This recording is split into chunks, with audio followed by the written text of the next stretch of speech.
বালুর ট্রাক আর ব্যারিকেড পেরিয়ে হবিগঞ্জে যা ঘটল। ২০১৩ সালের সেই বালুর ট্রাক আর ২০২৬ সালের এনসিপির পদযাত্রায় ব্যবহৃত বালুর ট্রাক। সময়ের ব্যবধান দীর্ঘ হলেও ফ্যাসিবাদ ও স্বৈরাচারী আমলের সেই পরিচিত রাজনৈতিক সংস্কৃতি যেন বর্তমানের প্রতিটি ঘটনার নিখুঁত মিল খুঁজে পাওয়া যায়। রাজনৈতিক মাঠে ক্ষমতার পালাবদল ঘটলেও জনগণের পথ রোধ করায় সেই কুৎসিত মানসিকতা ও কূটকৌশল যেন আজও অবিকল রয়ে গেছে। এ বিষয়ে বিস্তারিত থাকছে প্রতিবেদনে।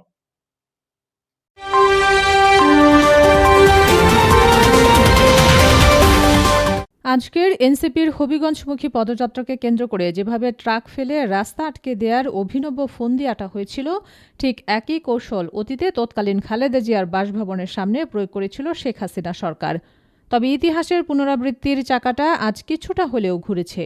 সেদিন বিএনপির সেই বালু ট্রাক অতিক্রম করে খালেদা জিয়াকে বের করতে না পারলেও আজকের বাস্তবতায় সার্জিস আলম সহ অন্য নেতৃবৃন্দ ঠিকই ট্রাক সরিয়ে এনসিপির নেতাকর্মীদের হবিগঞ্জে পৌঁছে দিয়েছেন। এদিকে সমস্ত ব্যারিকেড পেরিয়ে হবিগঞ্জে পৌঁছানোর পর দৃশ্যপটে উন্মোচিত হয় ফ্যাসিবাদের সেই চিরচেনা হিংসাত্মক রূপ। হবিগঞ্জ শহরে এনসিপির পূর্ব নির্ধারিত মহাসমাবেশের ঠিক একই স্থানে পাল্টাপাল্টি কর্মসূচি ঘোষণা করে হবিগঞ্জ পৌর বিএনপি ও জেলা ছাত্রদল।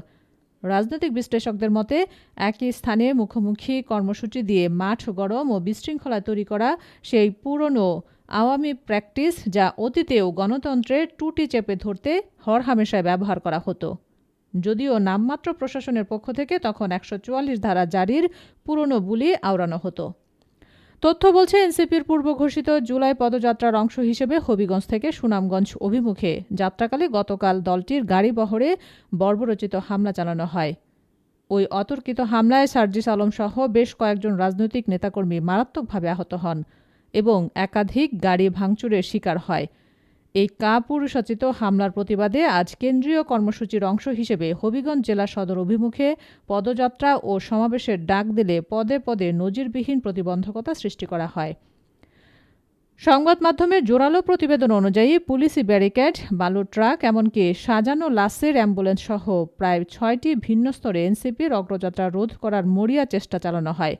কিন্তু নাহিদ ইসলাম ও হাসনাত আবদুল্লার মতো শীর্ষ কেন্দ্রীয় নেতাদের আপোষহীন ও দৃঢ় নেতৃত্বের সব ধরনের বাধা বিপত্তি ও ব্যারিকেড পদদলিত করে নির্ধারিত গন্তব্যে সফলভাবেই পৌঁছে যায়। রাজনৈতিক বিশ্লেষকদের অভিমত, একটি গণতান্ত্রিক প্ল্যাটফর্মের কর্মসূচিতে এই ধরনের নজিরবিহীন ও পরিকল্পিত প্রতিবন্ধকতা তৈরি করা মূলত ফ্যাসিবাদেরই দীর্ঘমেয়াদী কালচার। তবে সমস্ত রক্তচক্ষু ও ব্যারিকেড ডিঙিয়ে লক্ষ্যমাত্রা অর্জন করা দিন শেষে এনসিপির রাজনৈতিক সক্ষমতার খাতায় একটি সুদূর প্রসারী ও বড় মাইলফলক হয়েই থাকবে।